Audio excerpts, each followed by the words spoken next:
तो अपनी नेक्स्ट बीमारी है थिलेरियोसिस। ठीक है, तो थिलेरियोसिस की है, ये भी एक प्रोटोजोन डिजीज़ है। जैसे ट्राइपेनोसोमियासिस भी एक प्रोटोजोन डिजीज़ थी, ये थिलेरियोसिस भी एक प्रोटोजोन डिजीज़ है। इट अफेक्ट्स कैटल, ये मेनली जो है गायों को अफेक्ट करती है। शीप एंड गोट्स, जो गाय होती है, बकरी, भेड़ बकरी होती हैं, उनको ये अफेक्ट करती है। प्रेजेंट इन इराइथ्रोसाइट, जो थिलेरियोसिस का जो प्रोटोजो है ये आरबीसी के अंदर प्रेजेंट होता है। ओके, कोज थिलेरिया पार्वा, ईस्ट कोस्ट फीवर, बीमारी का नाम है ईस्ट कोस्ट फीवर, और जो पैथोजन है वो है थिलेरिया पार्वा। जो थिलेरिया पार्वा नाम का जो प्रोटोजो है वो कैटल, शीप और गोट के अंदर ईस्ट कोस्ट फीवर नाम की बीमारी कोज करता है। और थिलेरिया एनुलाटा हुआ या थिलेरिया म्यूटेंस जो हुआ, या फिर थिलेरिया ओइस या थिलेरिया हिरसाई, ये जो होते हैं ये भी जो है थिलेरियोसिस कोज करते हैं। किसके अंदर? कैटल, शीप और गोट के अंदर। और ये इनका ट्रांसमिशन की बात की जाए तो टिक के बाइट से जो है ये ट्रांसमिट होते हैं। टिक के बाइट यानी कि जो है टिक, चिच्चड़ के बाइट से, ठीक है, तो उसके बाइट से जो है ट्रांसमिट होते हैं। पैथोजेनेसिस की बात करें तो parasite infects lymphocyte and monocyte of blood and lymph node. जो पैरासाइट होता है यानी कि जो ये प्रोटोजो आता है, थिलेरिया पार्वा, थिलेरिया एनुलाटा, थिलेरिया म्यूटेंस, थिलेरिया ओइस या थिलेरिया हिरसाई, ये जो होते हैं ये लिम्फोसाइट और मोनोसाइट यानी ब्लड के अंदर या लिम्फ नोड के अंदर जो भी लिम्फोसाइट होते हैं, मोनोसाइट होते हैं, उनको इन्फेक्ट कर देते हैं और दे मल्टीप्लाई थ्रू एसेक्सुअल रिप्रोडक्शन। और ये साइजोन्स जो इनकी फॉर्म होती है उसके अंदर ये एसेक्सुअल रिप्रोडक्शन के थ्रू मल्टीप्लाई करते हैं। ओके, साइजोन्स के अंदर ये जो थिलेरिया पार्वा हुआ, थिलेरिया एनुलाटा हुआ, ये थिलेरिया ओइस हुआ, थिलेरिया म्यूटेंस हुआ या थिलेरिया हिरसाई हुआ, ये सारे के सारे साइजोन्स के अंदर जो है ये सेक्सुअल रिप्रोडक्शन के थ्रू मल्टीप्लाई करते हैं। और इन साइजोन्स के अंदर जो ये एसेक्सुअल रिप्रोडक्शन के थ्रू मल्टीप्लाई करते हैं, इन्हें हम क्या कहते हैं? Coach blue bodies. ठीक है, तो कोच ब्लू बॉडीज़ कहते हैं। ईच साइजोन्ट कंटेन, जो हर एक साइजोन्ट कंटेन होता है उनके पास एक ब्लू कोकोइड डॉट होता है, यानी कि जो लिम्फोसाइट का साइटोप्लाज्म होता है उसके अंदर जो हर एक साइजोन्ट होता है उसके पास एक नीले रंग का कोकोइड डॉट, यानी कोकोइड यानी कोकाई शेप का, ठीक है, यानी स्फेरिकल शेप का जो है एक डॉट सा प्रेजेंट होता है। ठीक है, तो पैरासाइट जो होते हैं वो बाद में जाके आरबीसी के अंदर एंट्री कर जाते हैं, जिससे कि जो है कोच ब्लू बॉडीज़ आरबीसी के अंदर फूट जाती हैं। ओके, तो कोच ब्लू बॉडीज़ क्या होती है? जो साइजोन्ट्स होते हैं वो उस साइजोन्ट्स के अंदर जो ये बैक्टीरिया होता है वो एसेक्सुअल रिप्रोडक्शन के थ्रू मल्टीप्लाई करता है। ओके, कोच ब्लू बॉडीज़ की अगर हम डिफाइन करें तो साइजोन्ट्स के अंदर जो थिलेरिया एनुलाटा हुआ, थिलेरिया ओइस हुआ, थिलेरिया म्यूटेंस हुआ, थिलेरिया पार्वा हुआ या थिलेरिया हिरसाई हुआ, ये जो है साइजोन्ट्स के अंदर जो है ये सेक्सुअल रिप्रोडक्शन के थ्रू मल्टीप्लाई करते हैं। और ये जो साइजोन्ट्स होते हैं, लिम्फ नोड हुआ या ब्लड हुआ, उसके अंदर जो मोनोसाइट होते हैं, लिम्फोसाइट होते हैं, उनके अंदर प्रेजेंट होते हैं। ओके, तो उसके अंदर जो है ब्लू कोकोइड डॉट्स की फॉर्म में प्रेजेंट होते हैं और बाद में ये जा करके आरबीसी के अंदर एंट्री कर जाते हैं। आरबीसी के अंदर जो है कोच ब्लू बॉडीज होती हैं ब्रस्ट कर जाती हैं, यानी फूट जाती हैं, और फिर ये इनमें से कुछ जो लिम्फोसाइट और मोनोसाइट के अंदर जो है दोबारा से एंट्री ले लेते हैं, ताकि जो साइगोनी जो प्रोसेस है वो रिपीट होती रहे। ओके, यानी कि जो साइजोन्स बनते रहे, साइजोन्स के अंदर सेक्सुअल रिप्रोडक्शन होता रहे, और लिम्फोसाइट और मोनोसाइट के अंदर जो है ब्लू कोकोइड डॉट्स जो हैं वो बनते रहे। ओके, तो ये काम करते हैं। और इसके बाद है आरबीसी के अंदर कोई डैमेज नहीं करते। ओके, ये आरबीसी के अंदर कोई भी डैमेज नहीं करते, और ना इस कंडीशन के अंदर हीमोग्लोबिनूरिया देखने मिलता है, यानी कि थिलेरियोसिस जो कंडीशन होती है इसके केस के अंदर हमें हीमोग्लोबिनूरिया जो कंडीशन है वो नहीं देखने को मिलती। लीजन्स की बात करें तो हमें लिम्फ नोड के अंदर जो है स्वेलिंग देखने को मिलेगी, एडिमेटस स्वेलिंग देखने मिलेगी। क्यों लिम्फ नोड के अंदर ही? क्यों? क्योंकि जो ये है जो हमारे पैथोजन है, यानी कि जो पैरासाइट है, प्रोटोजोन है, थिलेरिया एनुलाटा, थिलेरिया पार्वा, थिलेरिया ओइस या फिर थिलेरिया हिरसाई, ये जो है जब लिम्फ नोड के अंदर एंट्री करते हैं तो बॉडी को ये पता होता है कि ये जो है ये बॉडी का खुद का कोई पार्ट नहीं है, तो ये उसको एक फॉरेन बॉडी की तरह कंसीडर करती है। तो एंटीजन एंटीबॉडी की रिएक्शन होती है, तो वहाँ इन्फ्लामेशन के बाद जो है एडिमा कोज हो जाता है। ओके, उस एडिमा के कारण जो स्वेलिंग होती है। फिर इसके बाद जो स्प्लीन के अंदर भी सेम टू सेम एडिमा देखने मिलेगा, स्वेलिंग देखने मिलेगी, और पेयर्स पैचेस के अंदर भी हमें एडिमा और स्वेलिंग देखने मिलेगी। साथ ही साथ इनके अंदर जो हिमोरेज भी देखने मिलेगा, लिम्फ नोड के अंदर भी हिमोरेज देखने को मिलेगा, स्प्लीन के अंदर भी हिमोरेज देखने को मिलेगा, और पेयर्स पैचेस के अंदर भी हिमोरेज देखने को मिलेगा। और अगर हम बात करें हिस्टोपैथोलॉजिकल लीजन्स की, तो डिप्लीशन ऑफ लिम्फोसाइट तो लिम्फोसाइट का जो है एकदम से नंबर जो है वो डिक्रीज हो जाएगा, एकदम गिर जाएगा, यानी कि जो है लिम्फोसाइट की जो संख्या है वो बॉडी के अंदर बहुत कम हो जाएगी। And reticulo endothelial cell proliferation, और जो रेटिकुलो एंडोथीलियल सेल होंगी वो प्रोलिफरेट करना शुरू कर देंगी। अब रेटिकुलो एंडोथीलियल सेल क्या होती हैं, जितने भी ये लिम्फोइड ऑर्गन्स होते हैं इनके अंदर जो सेल्स होती हैं उन सभी को हम रेटिकुलो एंडोथीलियल सेल्स कहते हैं। तो जब इनके ऊपर यानी कि जो लिम्फोइड ऑर्गन्स होते हैं इनके अंदर कोई दिक्कत आएगी तो इनकी सेल जो है वो ज़्यादा से ज़्यादा लिम्फोसाइट्स बनाना शुरू कर देंगी। तो इनको ज़्यादा बनानी पड़ेंगी तो उनको अपना नंबर भी इंक्रीज करना पड़ेगा। तो ये जो रेटिकुलो एंडोथीलियल सेल हैं ये प्रोलिफरेट करना शुरू कर देंगे, आपसे ज़्यादा बढ़ना शुरू कर देंगी। और presence of Koch blue bodies in some lymphocyte, और जब हम इनके जो लिम्फोसाइट है उनका सैंपल लेंगे तो हमें उन लिम्फोसाइट्स के अंदर जो है कोच ब्लू बॉडीज़ देखने को मिलेंगी। तो कोच ब्लू बॉडीज़ क्या थी, ये कोच ब्लू बॉडीज जो आते हैं साइजोन्स, यानी कि थिलेरिया एनुलाटा थिलेरिया, पार्वा थिलेरिया, ओइस थिलेरिया, हिरका या फिर हिरकाई, इनके जो साइजोन्स होते हैं उनके अंदर क्या होता है, एसेक्सुअल रिप्रोडक्शन होता रहता है।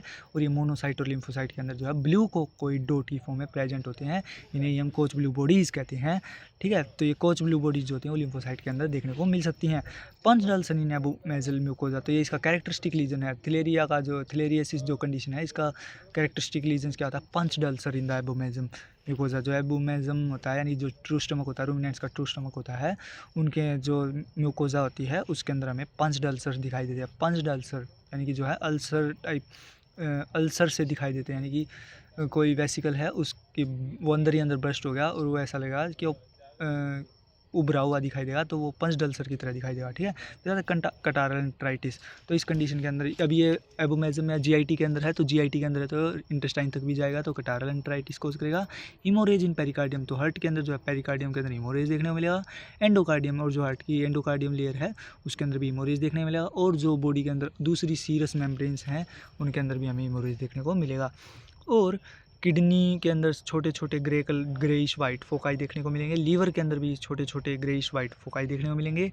क्यों देखने को मिलेंगे, क्योंकि जो पेरिवेस्कुलर लिम्फोइड फॉलिकल हैं जब वो किडनी के अंदर जमा होना शुरू हो जाए, लीवर के अंदर जमा होना शुरू हो जाए, तो हमें स्मॉल ग्रेइश वाइट फोकाई देखने को मिलेंगे। इसके बाद है रीनल ट्यूब्यूल्स, यानी कि जो किडनी होती हैं उनके जो ट्यूब्यूल्स होते हैं पीसीटी और डीसीटी, उनके अंदर भी एट्रोफी हो जाएगी, यानी कि उनका भी साइज़ रिड्यूस हो जाएगा। और मसल्स के अंदर जो है फाइब्रोसिस देखने को मिलेगा, और मसल्स के अंदर हमें हेलाइन डिजनरेशन देखने को मिलेगी। ठीक है, तो इसके अंदर कौन कौन से बॉडी पार्ट्स आ चुके हैं, बॉडी ऑर्गन्स आ चुके हैं, इसके अंदर आ चुका है लिम्फ नोड, इसके अंदर आ चुका है स्प्लीन, इसके अंदर आ चुका है एबोमेजम, इसके अंदर आ चुकी है इंटेस्टाइन, इसके अंदर आ चुका है हार्ट, इसके अंदर आ चुकी है लीवर, और किडनी भी आ चुकी है। तो ये सारे के सारे एक सीक्वेंस के अंदर लगाएं तो सबसे पहले क्या आएगा, सबसे पहले आएगा अपने पास लीवर के नीचे क्या आएगा हार्ट के आसपास क्या आएगा स्प्लीन के फिर नीचे क्या आएगा एबोमेजम के नीचे क्या आएगी इंटेस्टाइन के बाद में क्या आएगा किडनी। तो ये है एक सीक्वेंस। ठीक है, तो इसके बाद है कोच ब्लू बॉडीज जो होंगी वो जो ये थिलेरिया म्यूटेंस है या थिलेरिया ओविस है उसके केस के अंदर रेयरली देखने को मिलेगी, कॉमनली जो है ये देखने को नहीं मिलती हैं। ठीक है, इसके बाद बेब्सियोसिस वो नेक्स्ट टाइम करेंगे। ओके, तो अपनी है नेक्स्ट बीमारी बेब्सियोसिस। तो बेब्सियोसिस क्या है, ये किसके अंदर देखने मिलेगा यहाँ कि इसका दूसरा नाम है पायरोप्लाज्मोसिस। तो बेब्सियोसिस की और आपा के कैस कहाँ, piroplasmosis, tick fever, red water fever और टेक्सस फीवर, यानी कि कैटल है, यानी कि मेनली जो है गायन अफेक्टेड है। तो गाय के अंदर जो कैटल के अंदर आप बेब्सियोसिस और के कैस कहाँ, piroplasmosis, tick fever, red water fever और टेक्सस फीवर, यही है इसके दूसरे नाम भी उसका। ठीक है, तो कैटल के अंदर कौन सी स्पीसीज है, कौन सा ऐसी चीज़ है जो बेब्सियोसिस कोज कर है, वो है बेब्सिया बाइजेमिना और बेब्सिया बोविस और बेब्सिया बाइजेमिना जो है कैटल के अंदर बेब्सियोसिस डिजीज़ कोज कर है। ठीक है, तो कैटल के अंदर बेब्सियोसिस डिजीज़ कौन कोज कर है, एक तो है बेब्सिया बाइजेमिना और एक है बेब्सिया बोविस।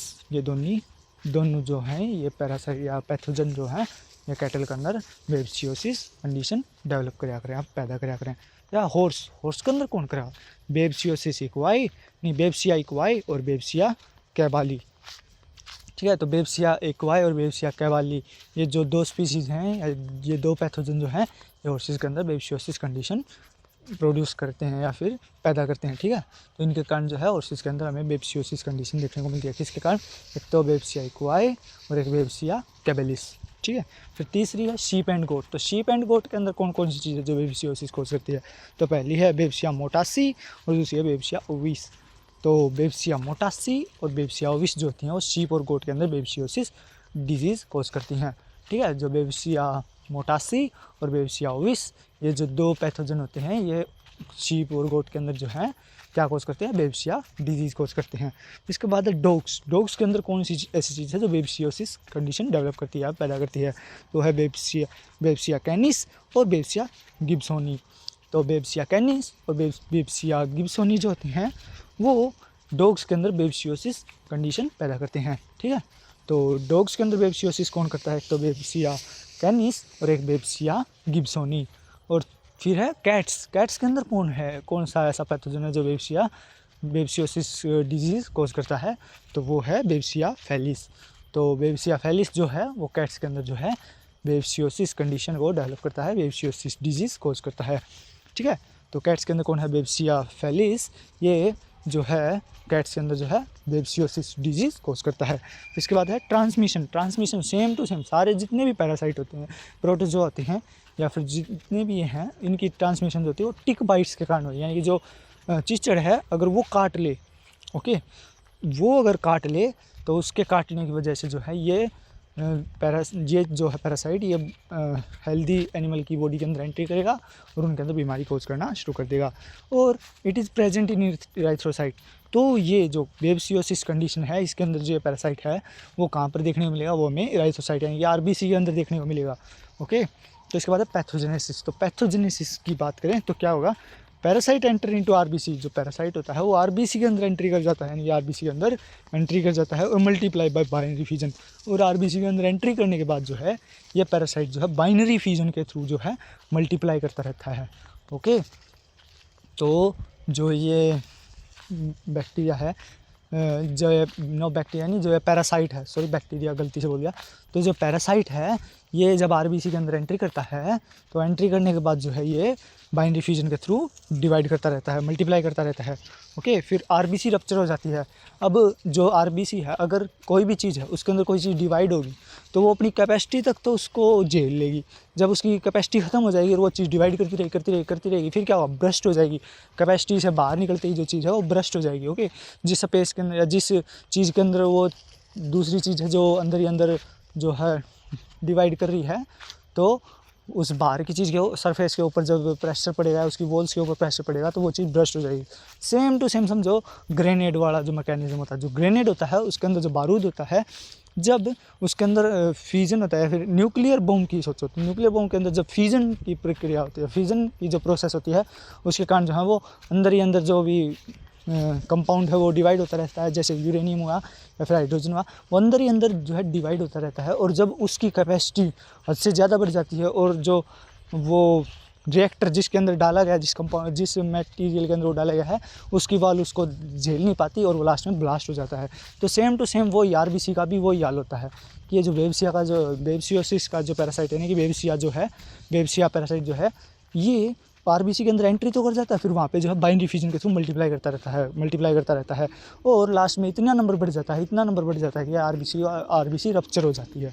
ठीक है, तो again enter into fresh RBC. तो ये अफेक्टेड आरबीसी जो जिस आरबीसी के अंदर से अभी निकला है, ब्रस्ट करके निकला है, यानी कि बम की तरह फट के निकला है, तो उससे निकल के दूसरी आरबीसी के अंदर एंट्री करेगा। ऐसी आरबीसी के अंदर जिसके अंदर कोई भी बेबिसिया का पैरासाइट पहले से प्रेजेंट ना हो। ठीक है, फ्रेश आरबीसी के अंदर जो है वो एंट्री कर जाएगा। फिर फ्रेश आरबीसी के अंदर एंट्री करने के बाद क्या होगा, फ्रेश आरबीसी के अंदर जब ये एंट्री करेगा तो इससे जो सीवियर डिस्ट्रक्शन ऑफ आरबीसी, तो ऐसे करते करते एक आरबीसी से दूसरी आरबीसी से चौथी आरबीसी, तीसरी चौथी से पाँचवीं छठी, ऐसे अलग अलग आरबीसी के अंदर ये जो है जाता रहेगा। अब पाँचवीं छठी ये तो कह दिया 1 से 2, 2 से 3, 3 से 4। अब जो बेबिसियोसिस है, जो बेबिसिया पैरासाइट है, ये एक आरबीसी के अंदर मल्टीप्लाई करा, बाइनरी फ्यूजन के थ्रू मल्टीप्लाई करा और बहुत सारे नंबर बढ़ जाएंगे। तो जब ये ब्रस्ट करेगा तो अगर मान लो इनके 100 नंबर हो गए तो एक आरबीसी से 100 बेबिसिया पैरासाइट निकले तो 100 नई फ्रेश आरबीसी को अफेक्ट करेंगे। फिर उन 100 में से जब हम एक आरबीसी को निकालेंगे तो उस एक आरबीसी के ब्रस्ट होने के कारण भी अलग 100 निकलेंगे।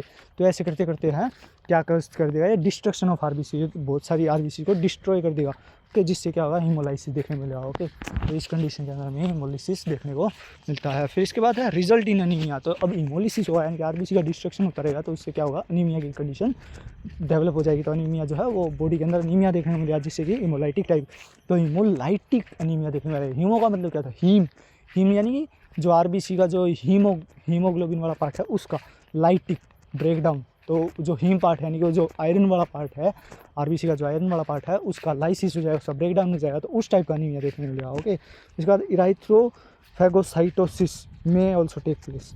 तो इराइथ्रोफैगोसाइटोसिस, अब जो है आरबीसी, अब कुछ आरबीसी ऐसी होंगी जो कि इम्यून सिस्टम को ट्रिगर कर देंगी कि हाँ भाई, हमारे पास जो हमारे अंदर जो है वो बेवसिया का पैरासाइट आ गया है, और अगर तुम्हें इस बेवसिया का पैरासाइट को मारना है तो पहले हमें ख़त्म करना पड़ेगा। तो जो बॉडी का इम्यून सिस्टम है वो मजबूरी में आकर के जो है उन इराइथ्रोसाइट को जो है ख़त्म करना शुरू कर देता है। तो इस जब इम्यून सिस्टम खुद की इराइथ्रोसाइट को ख़त्म करना शुरू कर देता है, तो उस कंडीशन को हम क्या कहते हैं, इराइथ्रोफैगोसाइटोसिस।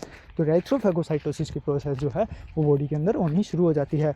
तो इन रिकवर्ड एनिमल्स, तो रिकवर्ड एनिमल्स के अंदर क्या देखने लगा, पर इम्यूनिटी सम ऑर्गेनिज्म में found in internal organs specially in liver and spleen. तो ये जो बेवसिया का पैरासाइट होता है उसके कुछ रेमिनेंट्स या कुछ पार्ट जो हैं वो उनके लीवर और स्प्लीन से भी जो है बरामद किए जाते हैं, यानी कि उससे भी उनको आइसोलेट किया जा सकता है। ओके, वो भी देखने को मिल सकते हैं। So long the animal harbour these organism, तो वो रिकवर्ड एनिमल जो होता है उसके अंदर जो ये बेवसिया के रेमिनेंट्स हैं ये पनपते रहते हैं, कि उसके अंदर ही प्रेजेंट होते हैं, ना तो ख़त्म होते ना कुछ और, ये उसके स्प्लीन और लीवर के अंदर जो है रहना शुरू कर देते हैं और वहीं पे हार्बर होते रहते हैं, यानी कि उनको पूरा न्यूट्रिशन मिलता रहता है। It is immune to this infection. तो जो एनिमल की बॉडी है वो इस इन्फेक्शन के खिलाफ जो है इम्यून हो जाती है। इम्यून का मतलब इसका ये बॉडी जो है उसको सहन करना शुरू कर देती है, और बिना ना तो कोई क्लिनिकल सिम्टम दिखाती है, ना ही कोई क्लिनिकल साइन दिखाती है। ओके, साइन और सिम्टम कुछ भी दिखाई नहीं देते, बस वो जो है एक ऐसा लगता है कि इम्यूनिटी डेवलप हो चुकी है, लेकिन असल में होती नहीं है, क्योंकि उसके अंदर जो है वो प्रोटोजोआ जो भी है वो पैरासाइट जो है वो अभी भी प्रेजेंट है। ठीक है, तो लास्ट फॉर 1 to 2 ईयर्स। तो जो ठीक हो रिकवर्ड एनिमल्स होते हैं उनके अंदर 1 से लेकर 2 साल तक ये जो है ये प्रोटोजोआ जो है या पैरासाइट जो है वो इनके लीवर और स्प्लीन के अंदर जो है पड़ा रहता है या पनपता रहता है। ठीक है, और बीमारी कोज नहीं करता। इसके बाद नेक्स्ट है टोक्सोप्लाज्मोसिस। तो टोक्सोप्लाज्मोसिस क्या होता है, toxoplasmosis affect different species of animal. तो ये जो टोक्सोप्लाज्मोसिस की जो कंडीशन है ये हमें बहुत सारे अलग अलग एनिमल्स की अलग अलग स्पीशीज़ के अंदर देखने को मिलती है। ठीक है, कोज बाय टोक्सोप्लाज्मा गोंडाई। तो ये जो टोक्सोप्लाज्मोसिस जो है ये एक पैरासाइट है जिसका नाम की टोक्सोप्लाज्मा गोंडाई है, उसके कारण जो है ये होती है। ओके, टोक्सोप्लाज्मा गोंडाई जो है उस पैरासाइट के कारण जो है टोक्सोप्लाज्मोसिस हमें एनिमल्स के अंदर देखने को मिलती है।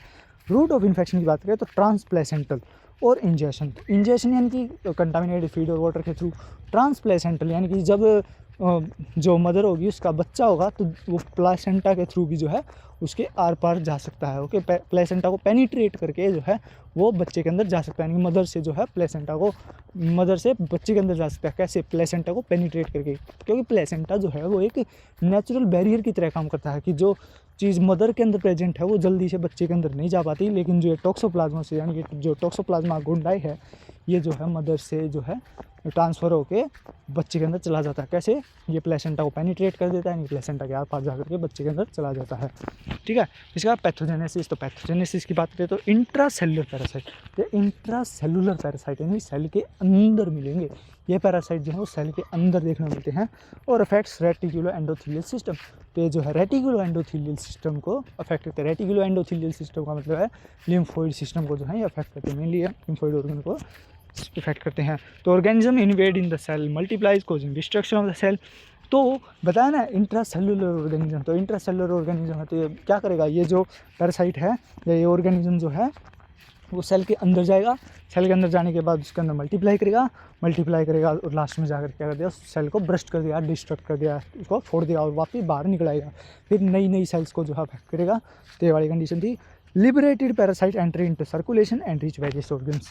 और जो ये लिबरेटेड यानी कि जब किसी सेल के अंदर, फ्रेश सेल के अंदर जब ये एंट्री करता है और वहाँ पे मल्टीप्लाई करता है और मल्टीप्लाई होने के बाद जो है उस सेल को ब्रस्ट कर देता है और बाहर निकलता है, तो जब इनकी मात्रा हद से ज़्यादा बढ़ जाती है, यानी इन क्वांटिटी जो है इनका नंबर जो है हद से ज़्यादा बढ़ जाएगा, तो ये क्या करेगा, ये ब्लड सर्कुलेशन के अंदर एंट्री कर जाएगा। ब्लड सर्कुलेशन का मतलब है ये हार्ट, जितनी भी वेन्स हैं, आर्टरीज हैं, उनके अंदर एंट्री कर जाएगा, और उसके अंदर एंट्री करने के बाद ये अलग अलग ऑर्गन्स के अंदर जो है पहुँच जाएगा। फिर उसके बाद क्या होगा, cyst is form around the parasite. तो इस केस के अंदर जो है पैरासाइट के अराउंड जो है बॉडी सिस्ट बनाना शुरू कर दिया, सिस्ट मिलेगी, एक सिस्ट देखने को मिलेगी, ठीक है। इन केस के अंदर जो है पैरासाइट के चारों तरफ हमें एक सिस्ट देखने को मिलेगी। When cyst is in the cell pseudocyst. तो जब ये सिस्ट, यानी कि बॉडी नहीं बनाती, ये खुद का, ये जो पैरासाइट है या ये जो ऑर्गेनिज्म है, ये अपने चारों तरफ एक सिस्ट की लेयर सी बना के रखता है, ठीक है। तो जब मेनली तो ये कई बार तो सर्कुलेशन के अंदर देखने को मिल सकती है, क्योंकि जब ये सर्कुलेशन में हद से ज़्यादा बढ़ जाए तो हमें सिस्ट जो है वो सर्कुलेशन के अंदर ही देखने को मिल जाएगी। लेकिन जब ये सेल के अंदर हुआ, जब ये ऑर्गेनिज्म जो है वो सेल के अंदर इन्वेड करेगा, सेल के अंदर जो है घुस जाएगा, तो क्या होगा, तो इस ऑर्गेनिज्म के चारों तरफ एक सिस्ट की लेयर होगी। तो सिस्ट लेयर होगी, तो सेल के अंदर की जो सिस्ट होगी उसे हम क्या कहेंगे, सूडोसिस्ट। तो उस कंडीशन को हम क्या कहें, सूडोसिस्ट। तो जब ये ऑर्गेनिज्म सेल के अंदर प्रेजेंट होगा और इसके चारों तरफ एक सिस्ट की लेयर होगी, तो उसको हम क्या कहेंगे, सूडोसिस्ट, ठीक है। तो ऑर्गेनिज्म प्रोड्यूस एंड एक्सोटॉक्सिन। तो ऑर्गेनिज्म जो क्या करता है, ये ऑर्गेनिज्म एक्सोटॉक्सिन्स प्रोड्यूस करता है, ठीक है। तो ये जो ऑर्गेनिज्म है वो एक्सोटॉक्सिन्स प्रोड्यूस करता है, ठीक, यानी कि खुद प्रोडक्ट बनाता है और प्रोडक्ट को छोड़ता रहता है। यानी कि इसके अंदर कुछ ऐसे मैकेनिज्म होते हैं कि वो केमिकल कंपाउंड्स बनाते हैं और वो छोड़ते रहते हैं, और छोड़ते हैं तो जिंदा भी रहते हैं, यानी कि जिंदा ही बनाता रहता है और जिंदा ही छोड़ता रहता है, ठीक है। एंडोटॉक्सिन्स का मतलब कि जो कोई ऑर्गेनिज्म हो और वो मरने की कगार पे हो, मर जाए, और फिर लास्ट में जब उसकी सेल ब्रस्ट हो तो उसके अंदर से जो टॉक्सिन निकले उन्हें हम एंडोटॉक्सिन कहते हैं। एक्सोटॉक्सिन का मतलब है लिविंग ऑर्गेनिज्म है, ऑर्गेनिज्म वो जिंदा भी है और जिंदा के साथ साथ वो टॉक्सिन्स रिलीज कर रहा है, तो वो है एक्सोटॉक्सिन। तो इंड्यूसिस ग्रेनुलोमेटस इन्फ्लेमेशन। तो एक्सोटॉक्सिन्स के कारण जो है ग्रेनुलोमेटस इन्फ्लेमेशन देखने मिलेगा, ग्रेनुलोमेटस इन्फ्लेमेशन हो रहा है, ग्रेन्यूल्स देखेंगे, इन्फ्लेमेशन तो होगा ही होगा, क्योंकि जो टॉक्सिन है वो एंटीजन एंटीबॉडी की तरह काम करेगा, और बॉडी क्या बनाएगी, एंटीबॉडी बनाएगी। उस टॉक्सिन के खिलाफ क्या बनेगी, एंटीबॉडी, यानी एंटीजन एंटीबॉडी रिएक्शन होगी, एंटीजन एंटीबॉडी रिएक्शन होगी तो घमासान युद्ध होगा, तो क्या होगा, इन्फ्लेमेशन होगा। तो ये इन्फ्लेमेशन किस टाइप का है, ग्रेनुलोमेटस इन्फ्लेमेशन देखने को मिलेगा। तो अगर हम बात करें प्रेग्नेंट एनिमल्स की, तो ऐसे एनिमल्स जिनके अंदर की जो है फीटस है, यानी कि एम्ब्रियो, डेवलपिंग एम्ब्रियो है, तो उसके अंदर क्या देखने मिलेगा, causes abortion particularly in sheep. तो उनके अंदर हमें अबॉर्शन देखने मिलेगा। जो बकरी नहीं, जो भेड़ होती है, शीप के अंदर जो है पर्टिकुलरली अबॉर्शन देखना कॉमन सी बात है, ठीक है। तो शीप के अंदर टॉक्सोप्लाज्मोसिस गोंडाई जो है वो टॉक्सोप्लाज्मोसिस डिजीज़ कोज करता है, और उसके अंदर जो है अगर वो शीप प्रेग्नेंट है तो प्रेग्नेंट के अंदर अबॉर्शन होना कॉमन सी बात है। इसके बाद लीजन्स क्या देखने मिले, necrotic granulomatous in various organs. तो जो अलग अलग टाइप के ऑर्गन्स होते हैं उनके अंदर हमें नेक्रोटिक ग्रेनुलोमास देखने मिलेंगे, ठीक है। तो टॉक्सोप्लाज्मोसिस गोंडाई जो है वो जिस भी एनिमल के अंदर टॉक्सोप्लाज्मोसिस कोज करेगा, तो उसके अंदर हमें अलग अलग ऑर्गन्स के ऊपर नेक्रोटिक ग्रेनुलोमास देखने को मिलेंगे, क्योंकि जो इन्फ्लामेशन था वो किस टाइप का था, ग्रेनुलोमेटस था। और जब इन्फ्लामेशन होगा तो सेल के ऊपर जो है कुछ एंजाइम्स एक्ट करेंगे, या तो सेल की खुद की डेथ हो जाएगी, या फिर कुछ होगा तो वो एरिया कैसा हो जाएगा, नेक्रोटिक एरिया हो जाएगा। तो वो किस टाइप का नेक्रोसिस हो जाएगा, वो ग्रेनुलोमेटस नेक्रोसिस। तो नेक्रोटिक ग्रेनुलोमास जो है वो अलग अलग ऑर्गन्स के ऊपर देखने मिलेंगे। फिर एसाइड्स एंड हाइड्रोथोरैक्स। एसाइड्स का मतलब क्या है, होल बॉडी के अंदर जो सबक्यूटेनियस एडिमा होता है उस टाइप का जो है पूरी बॉडी के अंदर में एडिमा देखने को मिलेगा, तो उसे हम कहते हैं एसाइड्स। और हाइड्रोथोरैक्स यानी कि जो थोरेसिक रीजन है उसके अंदर जो है क्लियर फ्लूइड मिलेगा, ठीक है, क्लियर फ्लूइड भरा हुआ मिलेगा, तो उसे हम कहते हैं हाइड्रोथोरैक्स। फिर इसके बाद ब्रेन के अंदर क्या देखने मिला, ब्रेन के अंदर जो है ग्रेनुलोमास, ग्रेनुलोमेटस लेप्टोमेनिंजाइटिस। तो ब्रेन्स के अंदर हमें ग्रेनुलोमेटस लेप्टोमेनिंजाइटिस देखने मिला। मेनिंजाइटिस क्या होता है, inflammation of meninges of the brain, okay. तो ब्रेन की मेनिंजेस का इन्फ्लेमेशन देखने मिलेगा। ग्रेनुलोमेटस लेप्टोमेनिंजाइटिस का मतलब है, लेप्टोमेनिंजाइटिस का मतलब है जो ब्रेन की थी अंदर की जो लेयर्स होती हैं, यानी कि जो 3 लेयर्स होती हैं ना, ड्यूरामेटर, पायामेटर, अरेकिनोइड। तो अरेकिनोइड और पायामेटर जो होती हैं, ये जो अरेकिनोइड और पायामेटर है इनका इन्फ्लेमेशन देखने मिलेगा, ओके। इस कंडीशन के अंदर जो है ये जो सब ड्यूरल स्पेस है जहाँ पर सेरिब्रोस्पाइनल फ्लूइड यानी कि CSF फ्लो करता है, उसके अंदर भी हमें इन्फ्लेमेशन देखने को मिलेगा। और एनसेफलाइटिस, तो एनसेफलाइटिस भी देखने को मिलेगी। और इफ़ अगर इस कंडीशन के अंदर जो है इमोरेज भी देखने को मिल सकता है, एडिमा भी देखने को मिल सकता है। सीडोसाइट्स और जो पेरीफेरी यानी कि जो बारी बारी हिस्सा है उसकी जो सेल्स होंगी, पेरीफेरी के ऊपर जो सेल्स होंगी यानी कि सतह वाली जो एरिया होगा उसके ऊपर जो सेल्स होंगी उनके अंदर हमें सीडोसाइट्स देखने मिलेंगे। बताया ना सीडोसाइट्स क्या होता है कि ये जो टोक्सोप्लाज्मा गोंडाई होता है इस ऑर्गेनिज्म के चारों तरफ एक सिस्ट की लेयर होती है। अगर वो ब्लड के अंदर है तो मान लेंगे सिस्ट है, अगर वो सिस्ट की लेयर के साथ ये टोक्सोप्लाज्मा गोंडाई जो है सेल के अंदर एंट्री कर जाएगा तो उस चीज़ को हम क्या कहेंगे, सीडोसिस्ट। ठीक है, तो ये पेरीफ्री ऑफ लीजन्स के ऊपर देखें, ब्रेन के अंदर जो है पेरीफ्री के ऊपर ये सीडोसिस्ट हमें देखने को मिल सकते हैं। फिर हार्ट की बात करें तो क्या हो सकता है, सूडोसाइट्स इन मायोकार्डियम विदाउट लीजन्स। तो ये सेम टू सेम वही चीज़ें जो हैं वो मायोकार्डियम के अंदर देखने को मिलेगी, वो सूडोसाइट्स दे हैं क्योंकि जो प्लाज्मा गोंडाई वो सेल के अंदर एंट्री कर जाएगा और प्लाज्मा गोंडाई के साथ वो क्या है, सिस्ट की लेयर है। तो जब वो सिस्ट की लेयर एक सेल के अंदर प्रेजेंट होगी तो हमें क्या है, सीडोसिस्ट या सूडोसिस्ट। तो वो मायोकार्डियम के अंदर देखने मिलेगा। अब ये हमें कहाँ देखने मिलेगी, ये हमें हार्ट की सेल यानी कि मायोकार्डियम के अंदर देखने मिलेगी।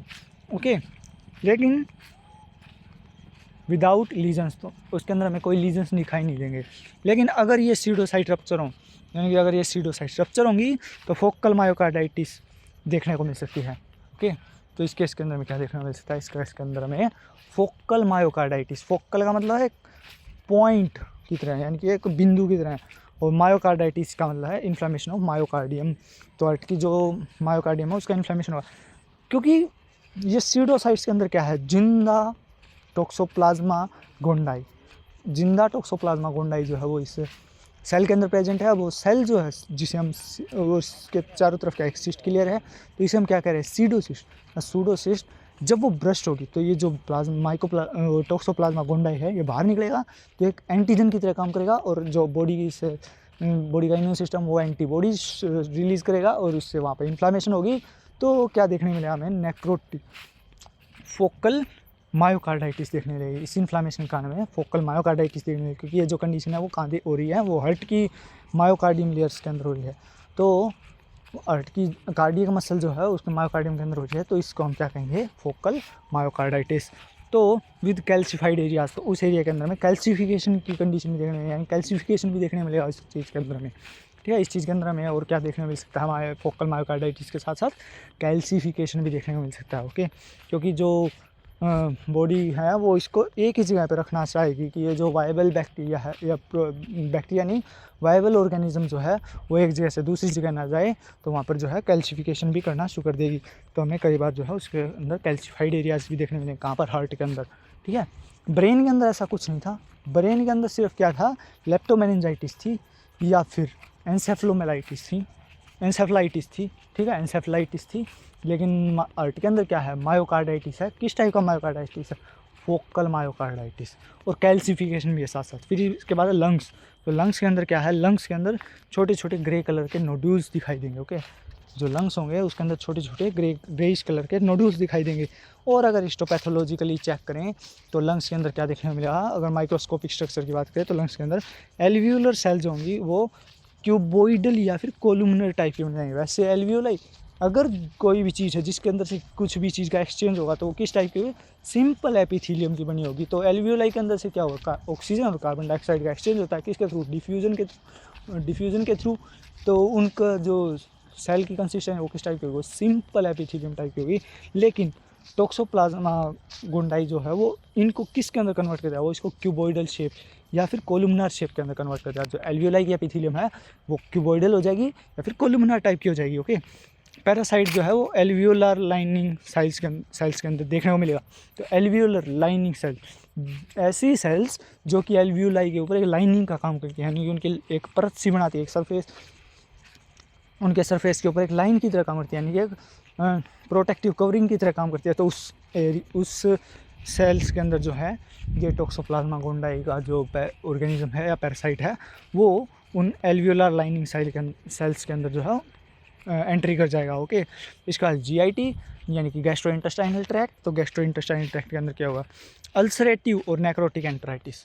अल्सरेटिव एंटराइटिस देखने को मिल सकता है, यानी कि जो है इंटेस्टाइन के अंदर में अल्सर्स देखने को मिल सकते हैं। और नेक्रोटिक एंटराइटिस यानी कि इन्फ्लामेशन के साथ साथ जो इंटेस्टाइन है उसके अंदर नेक्रोसिस भी देखने को मिल सकता है। ओके, फिर इसके बाद लेटर ऑन अल्सर एक ग्रेनुलेशन टिश्यू के द्वारा जो है, यानी कि ग्रेनुलेशन टिश्यू के कारण जो है वो ग्रेनुलेशन टिश्यू जो है वो उसको सराउंड कर लेगा, यानी उसको घेर लेगा। तो जो अल्सर होंगे, जब वो इंटेस्टाइन के अंदर अल्सर्स बनेंगे जीआईटी के अंदर, तो उनको जो है ग्रेनुलेशन टिश्यू जो है वो उनको घेर लेगा। ओके, इनको सराउंड कर लेगा, उनको चारों तरफ से घेर लेगा। जैसे कोई भी राजा महाराजा पहले हमला करते थे तो उनके जो सैनिक होते थे वो उस किले को चारों तरफ से घेर लेते थे। तो मान लो सैनिक जो हैं वो क्या हैं, वो हैं ग्रेनुलोमेटस टिश्यू, ग्रेनुलेशन टिश्यू। और जो महल है बीच में, जो किला है जिसको उन्होंने घेर के रखा, वो किला क्या है, वो अल्सरेटिव पार्ट है किसका, इंटेस्टाइन के अंदर, वो अल्सरेटिव पार्ट है। तो उसी तरह जो है ये अल्सरेटिव पार्ट, इंटेस्टाइन के अंदर जो अल्सरेटिव पार्ट है उसको जो ग्रेनुलेशन टिश्यू जो है वो सराउंड कर लेता है, उसको घेर लेता है। तो इसके बाद parasite in muscle cells of intestine wall.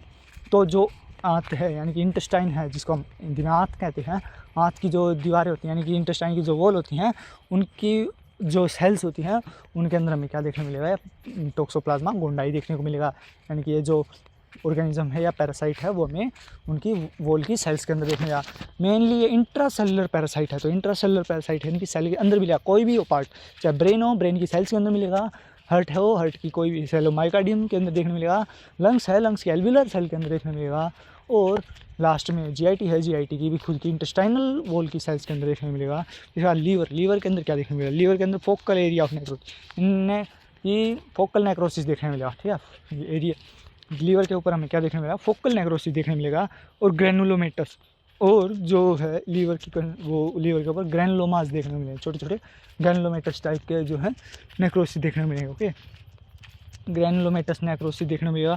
फिर स्प्लीन, लिम्फ नोड और पैनक्रियाज की बात करें, या फिर और कौन कौन से ऑर्गन हैं, यानी कि ब्रेन को छोड़ के, हार्ट को छोड़ के, लंग्स को छोड़ के, जीआईटी के इंटेस्टाइन को छोड़ के, लीवर को छोड़ के, और कौन कौन से ऑर्गन हैं जिनको कि जो टोक्सोप्लाज्मा गोंडाई है वो अफेक्ट कर सकता है। तो वो है स्प्लीन, वो है आइज़, वो है पेनक्रियाज, वो है लिम्फ नोड्स। तो spleen, lymph node, eyes, pancreas, इनको जो है ये टोक्सोप्लाज्मा गोंडाई जो है वो अफेक्ट कर सकता है। तो ठीक है, एक सीक्वेंस समझ में आई, शुरू ऊपर से करो।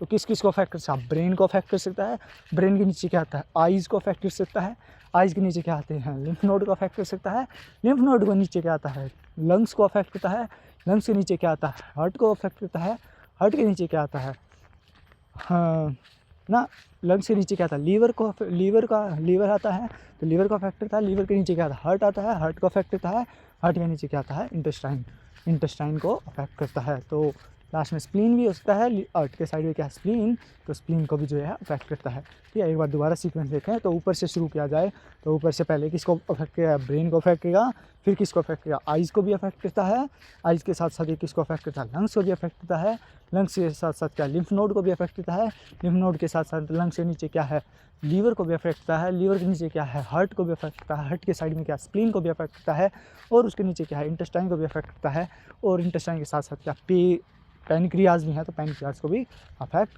करता है। ठीक है, तो ये है इसकी एक सीक्वेंस। फिर इसके बाद है, हाँ लास्ट में क्या बच गई, इंटेस्टाइन, हाँ इंटेस्टाइन को भी अफेक्ट कर रहा था। तो इसके बाद है हमारे पास नेक्स्ट है कोक्सीडियोसिस। तो कोक्सीडियोसिस क्या होता है, कोक्सीडियोसिस ये बीमारी जो है कैटल के अंदर देखने मिलती है। ओके, तो कैटल जो है यानी गाय के अंदर यंग एनिमल्स, ऐसे यंग एनिमल्स जिनकी उम्र जो है 2 साल से कम की हो, तो उनके अंदर जो है ये बीमारी देखने को कॉमनली देखने मिलती है। यानी कि जो कोक्सीडियोसिस की बीमारी है ये 2 साल से कम उम्र के जो बछड़े होते हैं, गाय के जो बछड़े होते हैं उनके अंदर देखने को मिलती है, कॉमनली देखने को मिलती है। ठीक है, तो एमेरा जुर्नी, एमेरिया या एमेरिया जर्नाई, ये सिकम कोलन इलियम, ये वहाँ पे देखने को मिलते हैं। ओके, जो कैटल है, ऐसा कैटल यानी कि जो गाय का बछड़ा है जिसकी उम्र 2 साल से कम होती है, उसके अंदर ये जो ईएमेरिया जुर्नाई जो होता है वो सिकम कोलन इलियम इस एरिया के अंदर देखने को मिलता है। ओके, इलियम, सिकम कोलन, एक हाँ DJI, तो स्मॉल इंटेस्टाइन का आई यानी कि इलियम पार्ट, और लार्ज इंटेस्टाइन का सिकम पार्ट और कोलन पार्ट, तो उसके अंदर हमें देखने को मिलेगा कौन, एमेरिया जुर्नाई। तो ये क्या कोज करते हैं, ये कोक्सीडियोसिस कोज करते हैं। ठीक है, सिकम कोलन रेक्टम के अंदर जो है एमेरिया जुर्नाई जो है वो कोक्सीडियोसिस कोज करते हैं। इसका बाद एमेरिया बोविस, तो एमेरिया बोविस जो होते हैं वो सिकम कोलन इलियम, सेम उसी जगह इलियम सिकम कोलन, ठीक है, उस एरिया के अंदर सेम टू सेम जो है क्या कोज करते हैं, कोक्सीडियोसिस कोज करते हैं। कोक्सीडियोसिस के अंदर एक बात याद रखना, जो कैटल है यानी कि जो गाय है उसका ऐसा बछड़ा जिसकी उम्र की 2 साल से कम हो, उसके अंदर हमें कोक्सीडियोसिस की बीमारी है और नॉर्मली कॉमनली देखने को मिलती है। और कॉमनली देखने को मिलती है यानी कि उसके अंदर कौन सी ऐसी चीज़ है, कौन सा जो ऑर्गेनिज्म है वो इसके अंदर कोक्सीडियोसिस को सकता है, वह ईएमेरिया स्पीशीज़। ईएमेरिया स्पीशीज़ का जो ईएमेरिया जुर्नाई या ईएमेरिया बोविस, ये जो होते हैं इलियम सिकम कोलन, इन 3 रीजन, इंटेस्टाइन के इन 3 रीजन्स के ऊपर, स्मॉल इंटेस्टाइन का इलियम, लार्ज इंटेस्टाइन का कोलन और सीकम, उस एरिया के अंदर जो है कोक्सीडियोसिस कोज करते हैं। ठीक है, फिर इसके बाद है ईएमेरिया एल्पसोइडालिस। ठीक है, एलिप्सोइडालिस। ठीक है, तो ईएमेरिया एलिप्सोइडालिस जो होता है, वो स्मॉल इंटेस्टाइन का अफेक्ट करेगा। स्मॉल इंटेस्टाइन हमारा DJI, डेडिनम जेजुनम इलियम, तो यानी कि इन पार्ट्स का अफेक्ट करेगा। कौन? ईएमेरिया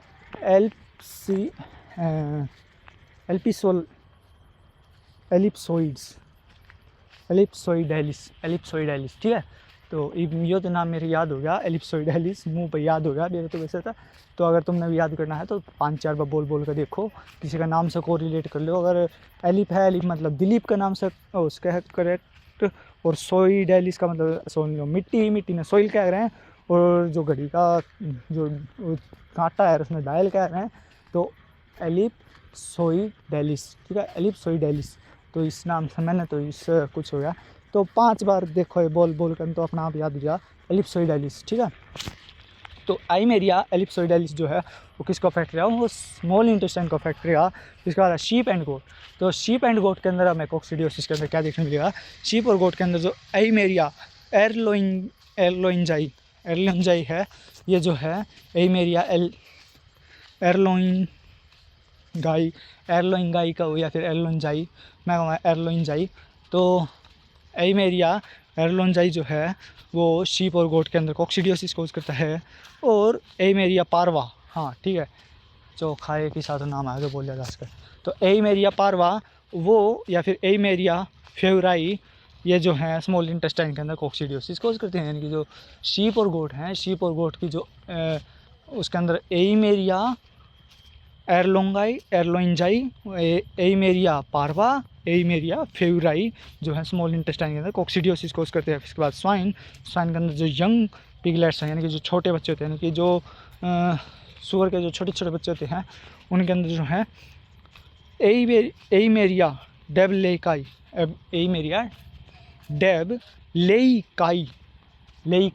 ठीक है, ईएमेरिया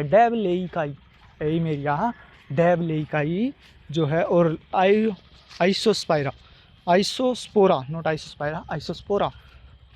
सुइस, तो ये हैं बीमारी कोज करते हैं।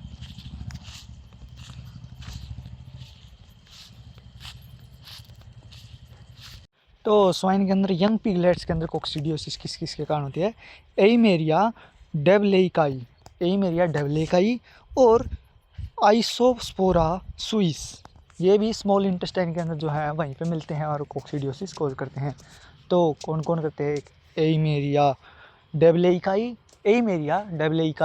और आइसोस्पोरा सुइस,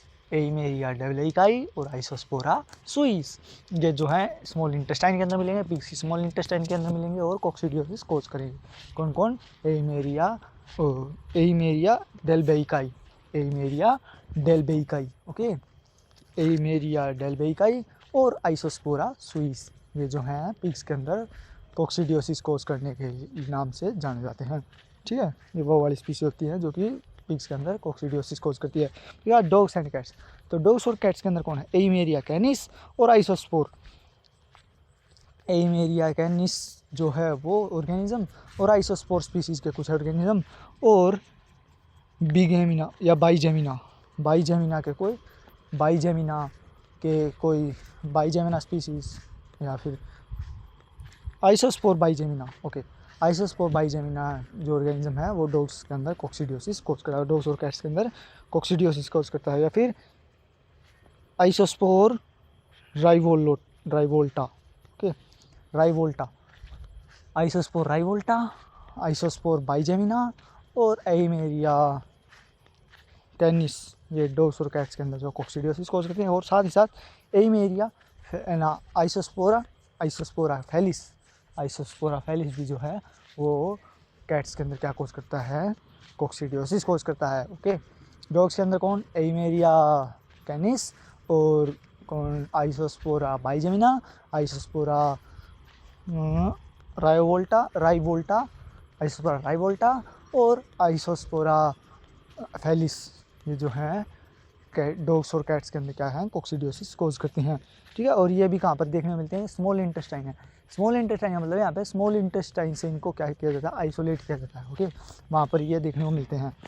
फिर रैबिट के अंदर जो है एइमेरिया स्टाइडे जो होता है वो रैबिट के अंदर क्या करता है, कोक्सीडियोसिस कोज करता है। रैबिट के अंदर जो है एइमेरिया स्टाइडे जो है वो कोक्सीडियोसिस कोज करता है, यानी कि जो रैबिट है उसके अंदर एइमेरिया स्टाइडे जो है वो क्या कोज करता है, वो कोक्सीडियोसिस कोज करता है। ओके, मेनली ये कहाँ पर देखने को मिलता है, लीवर के अंदर देखने को मिलता है।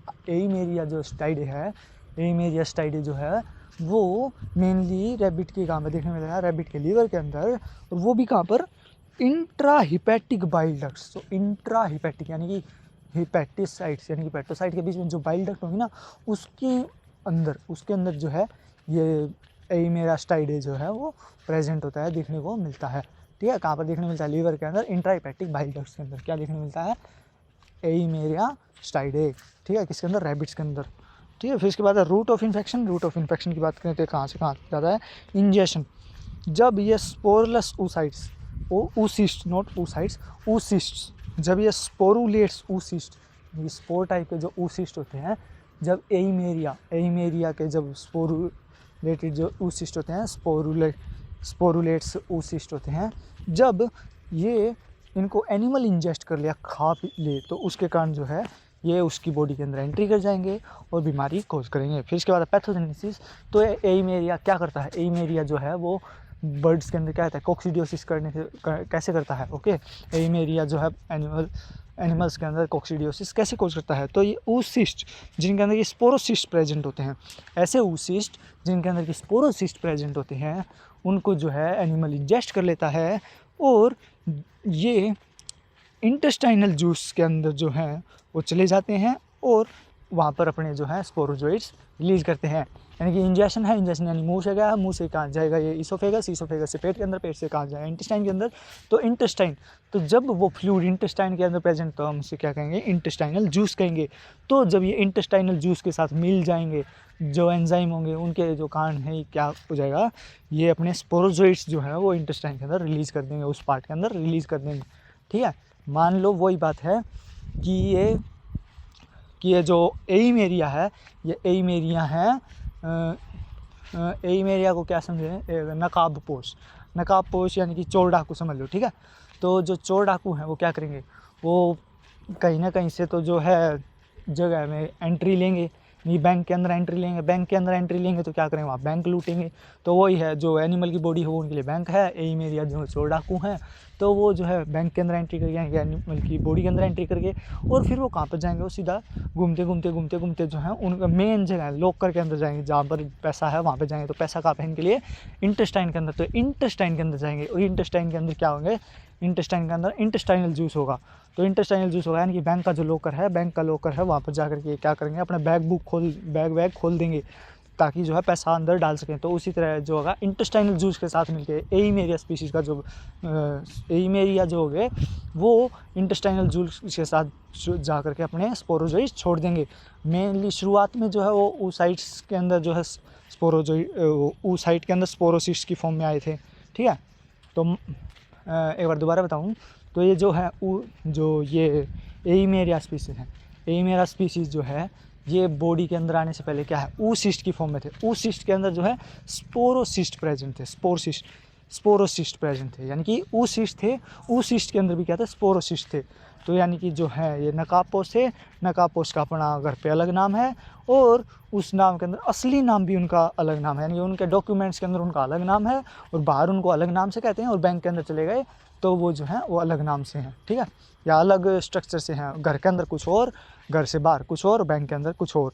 तो इस टाइप का ठीक है। तो अपने आइडेंटिटी छुपाने के लिए क्या करते हैं, बैंक के अंदर पूरे सूट बूट के साथ तो जाएंगे नहीं, तो अपने पूरे पूरे बॉडी को या फेस को मास्क से ढकते जाएंगे। तो वैसे ही सेम टू सेम जो है ये जो यही मेरा होते हैं घर पे कैसे हैं, जो चोर होते हैं घर पे कैसे रहते हैं, या चोर नॉर्मल इंसान की तरह रहते हैं। ओके, बाहर जाएंगे तो ठीक ठाक कपड़े पहनेंगे, लेकिन बैंक में जाएंगे तो सारी बॉडी को कवर करके जाएंगे ताकि जो है उनकी आइडेंटिटी छुपी रह सके। तो सेम टू सेम यही मेरा है। ये मेरा अगर नॉर्मली बात करें तो oocyst के अंदर होगा, और oocyst के अंदर भी किस फॉर्म में होगा, स्पोरोसिस्ट की फॉर्म में प्रेजेंट होगा। और जब ये बॉडी के अंदर जाएगा, यानी कि जो बैंक के अंदर जाएगा, तो बैंक के अंदर क्या जाएगा, ये कहाँ पे जाएगा, इंटेस्टाइन के अंदर जाएगा। तो इंटेस्टाइन के अंदर क्या जाएगा, इंटेस्टाइनल फ्लूइड होगा। इंटेस्टाइनल फ्लूइड के साथ ये वहाँ पे क्या छोड़ दिया वो स्पोरोजोइट्स, ये अपने स्पोरोजोइट्स जो है ये वहाँ पे छोड़ देगा। ठीक है, तो ये जो स्पोरोजोइट होते हैं ये एपिथेलियल सेल को इन्फेक्ट करना शुरू कर देंगे।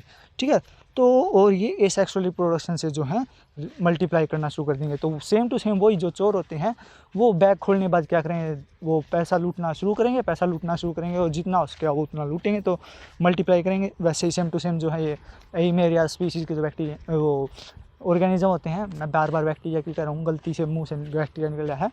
तो जो एइमेरिया स्पीसीज़ के जो ऑर्गेनिजम्स हैं वो मल्टीप्लाई करेंगे सेक्सुअल रिप्रोडक्शन से, और साइजोंट फॉर्म करेंगे। तो साइजोंट फॉर्म करेंगे और जो कि स्ट्रक्चर होगा, और उसमें से मीरोजोइट्स जो हैं वो निकलेंगे। तो ठीक है, तो जो है अब क्या होगा, साइजोंट, इसके तो स्पोरोजोइट्स निकल गए थे, स्पोरोजोइट्स क्या बनाएंगे, स्पोरोजोइट्स साइजोंट्स बनाएंगे, और साइजोंट्स में से क्या निकलेंगे, मीरोजोइट्स निकलेंगे। ओके, यानी कि साइजोन स्ट्रक्चर होगा और वहाँ से मीरोजोइट्स निकलेंगे। तो सेम वही कंडीशन है कि जो चोर लुटेरे डाकू होंगे वो लास्ट में क्या करेंगे, एक लेटर या नोट्स छोड़ देंगे, और जब वो नोट्स कोई पुलिस देखेगी तो उसको क्या दिखेगा उस नोट्स के अंदर, कि उन्होंने ये बताया कि अब की बार तुम पीछे रह गए और वो रह गए, तो यानी कि वो उनका गुस्सा बढ़ा देंगे। तो सेम टू सेम वही है कि जो स्पोरोजोइट्स होते हैं ये क्या करेंगे, साइजोन्स बनाएंगे, साइजोन्स क्या होंगे, रप्चर होंगे तो उनके अंदर से मीरोजोइट्स निकलेंगे। तो मीरोजोइट्स एक मैसेज की तरह काम करेंगे। ओके, तो मीरोजोइट्स होंगे, तो मीरोजोइट्स जो होंगे वो बाद में दिक्कत पैदा करेंगे। तो मीरोजोइट्स जो होंगे वो एपिथेलियल सेल को अगेन इन्फेक्ट करेंगे, और इंटेस्टाइनल ग्लैंड, यानी कि जो इंटेस्टाइनल ग्लैंड यानी कि इंटेस्टाइन के अंदर है, यानी कि इंटेस्टाइन का जो फ्लूइड था उसके अंदर से निकले हैं। तो इंटेस्टाइनल ग्लैंड के अंदर जो क्या होगा, इंटेस्टाइनल ग्लैंड के जो एपिथेलियल सेल होंगी उसके अंदर ये मीरोजोइट्स जो हैं वो इन्फेक्ट कर देंगे, उन एपिथेलियल सेल को इन्फेक्ट कर देंगे। ठीक है, इंट्रा सेलुलर है ये, सेल के अंदर, हाँ, तो ये सेल के पास है, तो उनको फिर से इन्फेक्ट कर देंगे एपिथेलियल सेल्स को। फिर क्या होगा, destruction of epithelial cells of mucosa, जो ग्लैंड के म्यूकोजा होंगे उनकी जो एपिथेलियल सेल होंगी उनका म्यूकोजा को ये क्या कर देंगे, डिस्ट्रॉय कर देंगे, उनको तोड़ फोड़ देंगे। तो फिर क्या होगा, डिस्ट्रक्शन होगा। तो और severe haemorrhages depending upon the species of Eimeria and it is severe leucocytic infiltration in the mucosa and sub mucosa. तो इस कारण से क्या होगा, अब वो म्यूकोजा की लेयर को डिस्ट्रक्ट कर देंगे, यानी फोड़ देंगे। तो म्यूकोसा के नीचे क्या होता है, वेसल्स होती हैं, वेसल्स के अंदर क्या होता है, ब्लड होता है। तो वो जब वो म्यूकोजा जो है वो रप्चर होगी तो ब्लड जो है वो बाहर निकलेगा, तो हीमोरेज होगा। हीमोरेज के साथ साथ क्या होगा, तो हीमोरेज होगा तो क्या होगा, अब वो क्या है तो एइमेरा, ये जो हीमोरेज होगा उसकी इंटेंसिटी है वो एइमेरा स्पीसीज़ के ऊपर डिपेंड करेगी, कौन सी एइमेरा स्पीसीज़ जो है कैसे इन्फेक्ट किया है। ठीक है, तो अलग अलग स्पीसीज़ अलग अलग टाइप से इन्फेक्ट करती है, अलग अलग इंटेंसिटी से इन्फेक्ट करती है। तो इसके बाद है, अब एइमेरा स्पीसीज़ है वो बॉडी का कोई पार्ट तो है नहीं, बॉडी से बाहर से है, तो फॉरेन थिंग की तरह काम रहा है। एंटीजन एंटीबॉडी रिएक्शन होगी, इन्फ्लेमेशन होगा। तो यहाँ पे क्या आएगा, इन्फ्लेमेशन से पहले क्या आएंगी, यहाँ पे सेल आएंगी, कौन सी सेल आएंगी, ल्यूकोसाइट। तो यहाँ पे क्या देखने वाले, ल्यूकोसाइटिक इन्फिल्ट्रेशन देखने को मिलेगी। ठीक है, सीवियर ल्यूकोसाइटिक इन्फिल्ट्रेशन देखने मिलेगी म्यूकोजा और सब म्यूकोजा में, यानी म्यूकोजा और म्यूकोजा के नीचे जो लेयर है उस सब म्यूकोजा वाली लेयर के अंदर भी हमें लिम्फोसाइटिक इन्फिल्ट्रेशन देखने को मिलेगी, और कोजिंग हीमोरेजिक एंट्राइटिस। तो इस म्यूकोजा और सब म्यूकोजा के डिस्ट्रक्शन के कारण क्या होगा, हीमोरेज होगा। और कहाँ हो रहा है ये हो रहा है इंटेस्टाइन के अंदर। तो इंटेस्टाइन, फिर ये क्या होगा इस हीमोरेज का, इन्फ्लामेशन। तो इस सारी कंडीशन को क्या कहेंगे, हीमोरेजिक एंट्राइटिस। तो इस म्यूकोजा और सब म्यूकोजा के डिस्ट्रक्शन के कारण जो इन्फ्लामेशन होगा या हीमोरेज बनेगा तो उसे हम कहेंगे हीमोरेजिक एंट्राइटिस। ठीक है, फिर इसके बाद होगा लेटर ऑन, बाद में क्या होगा, मीरोजोइट्स जो होंगे वो गैमेटोसाइट्स बनेंगे। तो ये जो मीरोजोइट्स हैं, यानी कि वो जो उन्होंने स्पोरोजोइट्स थे, स्पोरोजोइट्स से साइजोन्स बने, साइजोन्स से मीरोजोइट्स निकले, मीरोजोइट से क्या होगा, अब क्या बनेंगे, मीरोजोइट से गैमेटोसाइट्स बनेंगे। ओके, गैमेटोसाइट्स, जैसे वो था oocyte, oocyte से स्पोरोसाइट, स्पोरोसाइट से फिर क्या थे, स्पोरोसाइट, वो अंदर गए तो उनकी अलग आइडेंटिटी बन गई, यानी मीरोजोइट वो बन गए स्पोरोजोइट्स, स्पोरोजोइट्स से क्या निकले साइजोन, साइजोन से क्या बन गया मीरोजोइट्स, मीरोजोइट्स से अब क्या बन रहे हैं वापस से gametocytes. Okay, gametocytes, not gametocyst, not gametocytes, gametocysts. Okay, gametocyst, gametocytes, हाँ not cyst, gametocytes. Okay, gametocytes. और अब ये दो टाइप के गैमेटोसाइट्स होते हैं, मेल गैमेटोसाइट्स और एक फीमेल गैमेटोसाइट्स। ठीक है, क्या बने मीरोजोइट से क्या बने गैमेटोसाइट्स। गैमेटोसाइट्स किस टाइप के होते हैं, मेल गैमेटोसाइट्स होता है, फीमेल गैमेटोसाइट्स होता है, जिससे कि अब क्या होगा इसके अंदर सेक्सुअल रिप्रोडक्शन होगा। क्या होगा इसके अंदर, अब सेक्सुअल रिप्रोडक्शन देखने को मिलेगा। अब इसके अंदर जो है मेल गैमेटोसाइट बन गया और एक फीमेल गैमेटोसाइट बन गया, तो अब क्या बनेगा वहाँ पे सेक्सुअल रिप्रोडक्शन होगा, और सेक्सुअल रिप्रोडक्शन होगा तो क्या बनेगा जाइगोट्स। तो देख शुरुआत में क्या था oocytes, oocytes से क्या बने स्पोरोसिस्ट, स्पोरोसिस्ट क्या है इंटेस्टाइनल एपिथेलियम के अंदर गए, फिर वो क्या स्पोरोसिस्ट का क्या बनेगा स्पोरोजोइट्स। तो स्पोरोजोइट्स क्या करेंगे ए सेक्सुअल रिप्रोडक्शन, स्पोरोजोइट्स के अंदर ए सेक्सुअल रिप्रोडक्शन होगा तो क्या बनेंगे साइजोंट, साइजोंट से फिर क्या, साइजोंट जब रप्चर होंगे तो क्या निकलेंगे मीरोजोइट्स, तो मीरोजोइट्स सब क्या बने वापस से गैमेटोसिस्ट। तो गैमेटोसाइट्स दो टाइप के होते हैं, मेल गैमेटोसाइट और फीमेल गैमेटोसाइट। अब जहाँ पे मेल और फीमेल वर्ड आएगा तो समझ लो सेक्सुअल रिप्रोडक्शन है, सेक्सुअल रिप्रोडक्शन है तो फिर क्या बनेगा सेक्सुअल रिप्रोडक्शन के बाद जाइगोट बनेगा, जाइगोट बनेगा तो क्या बनेगा जाइगोट से oocyst, जब ये oocyst बनेगा तो oocyst जो होगा वो होस्ट सेल के अंदर से जो है एस्केप कर जाएगा, यानी कि जो सारी की सारी प्रोसेस है वो कहाँ हो रही थी सेल के अंदर, यानी कि जो इंटेस्टाइनल एपिथेलियल सेल है उसके अंदर हो रही थी। ओके, सेल के अंदर हो रही थी, तो ये क्या होगा जिससे कि ये oocyst है वो होस्ट सेल से बाहर निकलेगा, होस्ट सेल से बाहर निकलने के बाद जो है फीसिस के थ्रू जो है एनवायरनमेंट के अंदर फैलना शुरू हो जाएगा। ठीक है, तो क्या होगा ये जो oocyst है वो बॉडी के अंदर नहीं जाएगा वापस से, वो oocyst जो है फीसिस के थ्रू, यानी कि इंटेस्टाइनल पार्ट था ना, इंटेस्टाइनल पार्ट से घूमता फीसिस के थ्रू जो है एनवायरनमेंट के अंदर, आउटर सराउंडिंग एनवायरनमेंट के अंदर जो है वो निकल जाएगा और फिर वो दूसरे एनिमल्स को इन्फेक्ट करेगा। ठीक है, तो इसलिए इसको कह रहे थे कि इंजेक्शन से हो रही थी। ठीक है, तो इसके बाद थी नेक्स्ट इसका क्लिनिकल साइंस, तो इसके क्लिनिकल साइंस से पहले भी है ड्यूरिंग रिकवरी के टाइम पे क्या होगा सर्वाइविंग सेल्स होंगी वो प्रोलिफरेट करेंगी और उससे क्या होगा हाइपरप्लेशिया की कंडीशन देखने मिलेगी।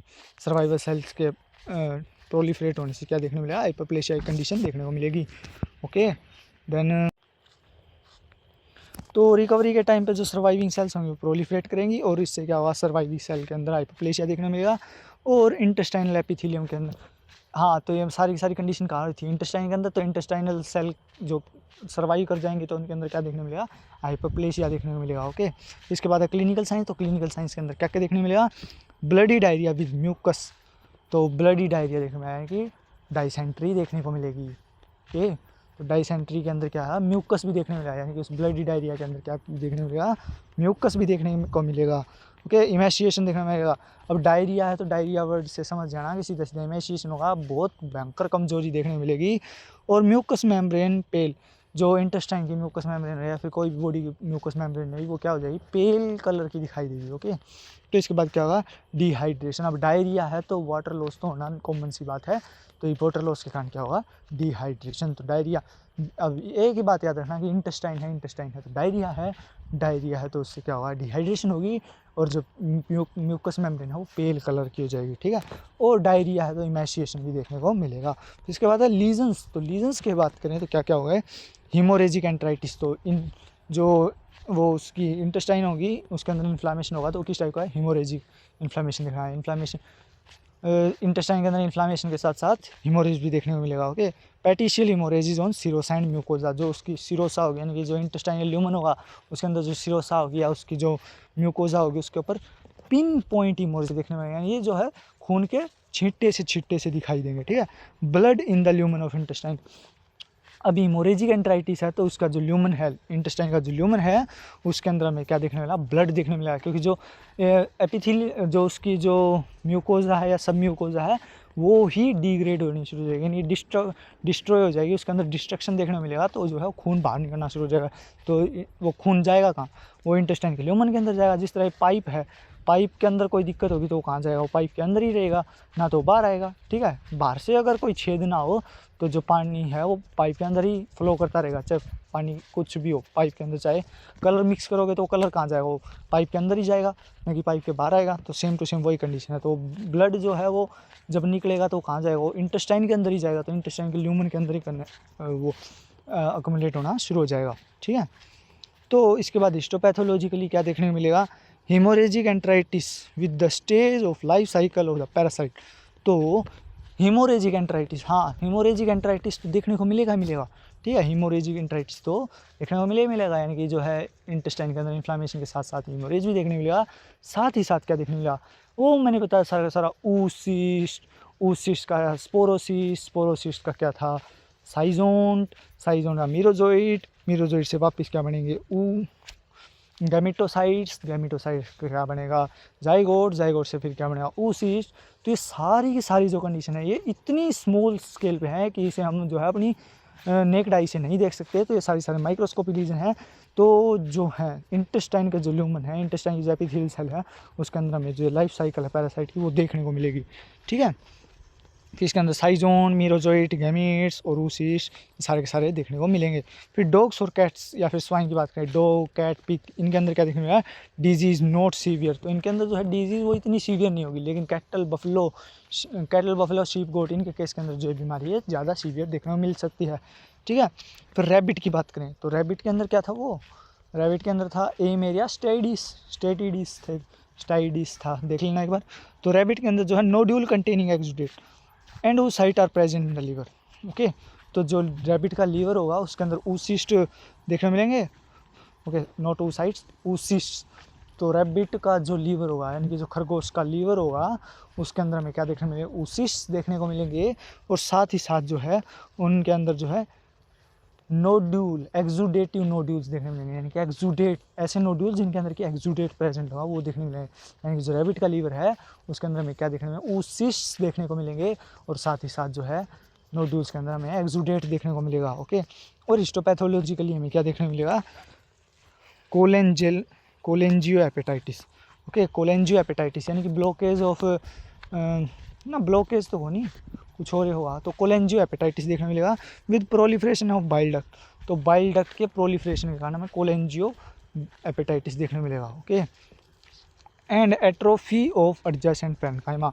और जब इनके अंदर हाइपोप्लेशिया होगा या इनके अंदर प्रोलिफरेशन, बाइल डक्ट के अंदर जो है प्रोलिफरेशन होगा, तो इसका साइज़ बढ़ेगा तो दूसरे ऑर्गन्स के ऊपर प्रेशर डालेगी, यानी कि दूसरा जो पैरेन्काइमा, साइड की एडजेसेंट पैरेन्काइमा, जो इसके साइड की जो पैरेन्काइमा है, उसके अंदर हमें क्या देखने को मिलेगा, उसके अंदर हमें एट्रोफी देखने को मिलेगी, यानी उनका साइज़ छोटा हो जाएगा, लेकिन प्रोलिफरेशन के कारण जो है बाइल डक्ट का साइज़ बड़ा हो जाएगा। ठीक है, और जो एडजेसेंट पैरेन्काइमा है उसका साइज़ छोटा हो जाएगा।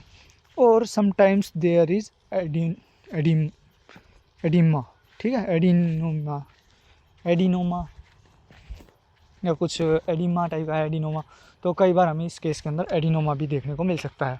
ठीक है, उसके बाद टेप वॉर्म्स, वो नेक्स्ट टाइम करेंगे।